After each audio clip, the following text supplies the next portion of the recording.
L'avis du professeur Romain Gherardi qu'on va accueillir sur ce plateau, qui est directeur de recherche à l'INSERM mais qui travaille à l'hôpital Henri Mondor à Créteil. Bonjour. Bonjour. Alors ça fait bientôt 18 ans que vous étudiez avec votre équipe l'effet des sels d'aluminium des vaccins sur l'organisme. Qu'est-ce que vous avez constaté? Alors la première chose que nous avons constatée chez les patients, c'est de façon totalement par hasard, nous ne travaillons pas du tout sur cette question, c'est que l'aluminium des vaccins peut être très biopersistant. C'est-à-dire que tout le monde pensait, comme vous l'avez dit, qu'en quelques semaines après la vaccination, l'aluminium était solubilisé, éliminé dans les urines.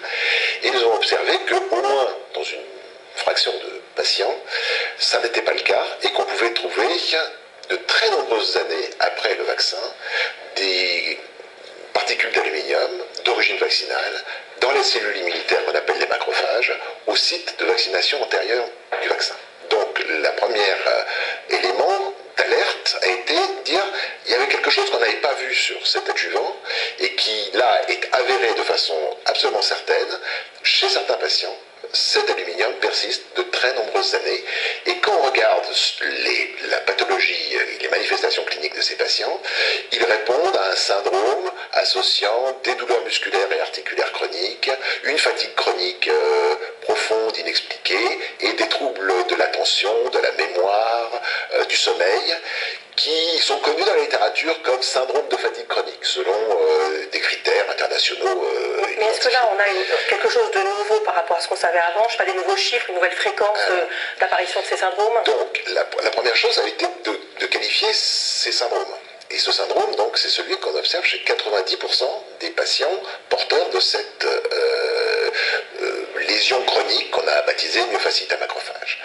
La deuxième, c'était d'essayer de comprendre pourquoi il y avait des manifestations cliniques aussi diffuses, apparemment ciblant le cerveau, alors que la persistance de l'adjuvant était observée systématiquement sur le site de l'injection. Et donc, là, on était obligé de passer à un modèle animal, et donc nous avons essayé de suivre le destin des particules d'aluminium une fois qu'elles sont injectées dans le muscle d'une souris. On a pris d'abord des vaccins standards, anti-hépatite B, je ne vous donnerai pas le nom exact.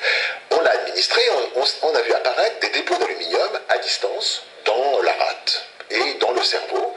Et ces dépôts d'aluminium étaient augmentés dans le cerveau jusqu'à 1 an après l'injection intramusculaire. Donc on a voulu comprendre comment cet aluminium se transloquait du muscle injecté vers le cerveau. Et donc là, on est passé à une phase supplémentaire. On a fabriqué un outil particulier avec un cœur fluorescent qui permet de détecter la particule dans l'organisme et une couverture, une enveloppe d'hydroxyde d'aluminium pour essayer de mimer au mieux une particule d'adjuvant. Et là, on a eu la surprise de voir qu'en quelques minutes ou quelques petites heures après l'injection intramusculaire, les particules sont captées par les macrophages, qu'une partie des macrophages va rester sur place, et c'est ceux qu'on va pouvoir voir persister pendant des années dans le muscle, et puis une autre partie va se promener, et c'est ce qui peut aller dans le cerveau. Et donc, drainage dans le système lymphatique, puis dans le sang, puis dans le cerveau. Alors, ce que vous nous décrivez là, c'est une parfaite démonstration scientifique. Alors, qu'est-ce qui fait qu'aujourd'hui, l'Agence nationale de sécurité du médicament vous refuse une subvention pour poursuivre vos recherches, que finalement vous êtes soutenu par le réseau environnement santé, que certains disent que vous êtes soutenu par les ligues, qu'on ne va pas appeler anti-vaccinales parce qu'elles ne s'appellent pas comme ça, mais pour la liberté de la vaccination. Qu'est-ce qui fait qu'on vous refuse vos subventions? Alors, c'est un lobby du vaccin?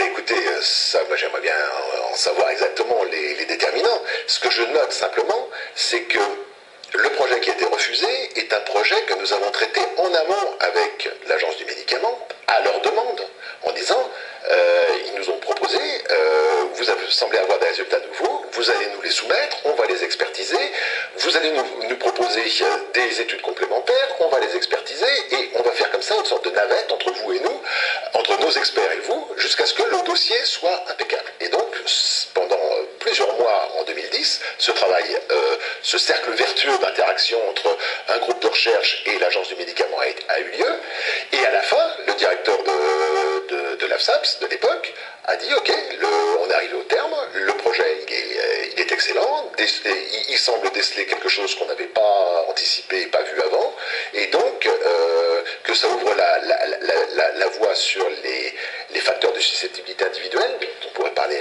dans un instant si vous voulez. Et donc nous étions très, très tranquilles que l'AFSAPS ayant tout gouverné en amont, ça allait passer comme une lettre à la poste. Et là, surprise, douche froide, le résultat est négatif. Il n'y a pas de subvention. Alors, et d'ailleurs, il n'y a eu aucune subvention sur le risque vaccinal. C'est-à-dire que le vaccin a été considéré comme ne posant aucun problème de sécurité. Alors, nous, on va continuer, parce que là, on va obligé de s'arrêter pour des questions de temps. On va continuer à suivre un petit peu ça.